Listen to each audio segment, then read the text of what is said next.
রহমতুল্লাহি আলাইহি বলেন, শুকুর জমিনের উপরে একটা প্রাণীর নাম হলো শুকুর। আরবিতে বলা হয় খিনজির, আরবিতে বলে খিনজির, বাংলায় বলে শুকুর অর্থাৎ শুয়োর।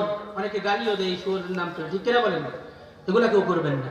শুকুর, এই শুকুরের কথা বলতেছে হযরত আব্দুল কাদের জিলানী রাহমাতুল্লাহি আলাইহি। অনেক পাক পবিত্র না শুকুর, হ্যাঁ, একবার নিকৃষ্টতম প্রাণী শুকুর। শুকুরের ব্যাপারে বলতেছে, শুকুর সকালবেলা বলে কাইলা ইয়াকা আউওয়ালা নাজরিন আলা মান লা ইউসাল্লি। কতবার সুসংবাদ দেখেন, কাইলা ইয়াকা আউওয়ালা নাজরিন আলা মান লা ইউসাল্লি। ও রব্বে করিম, সকালবেলা আমি যখন ঘুম থেকে চোখটা খুলবো, আমার ঘুম থেকে চোখ খোলার পরে সর্বপ্রথম আমার চোখের সামনে যেন কোনো বেনামাজি না পড়ে। বলেন না নাউযুবিল্লাহ।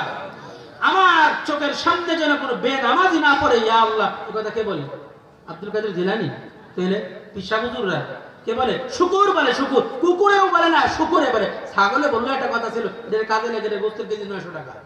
গরুতে বললেও কাজে আসছিল, গোস্তের কেজি 750 টাকা। মুরগিতে বললেও না, শুকুরে বলে, যেটার কোনো মানুষ খায় না। মুসলমানদের জন্য এটার সর্ব অবস্থা হারাম করে দেওয়া হয়েছে। এই শুকুরের এই কথা। আপনারা কি শুকুরের ব্রত হবেন নাকি আল্লাহর মহব্বতের, আল্লাহর দামি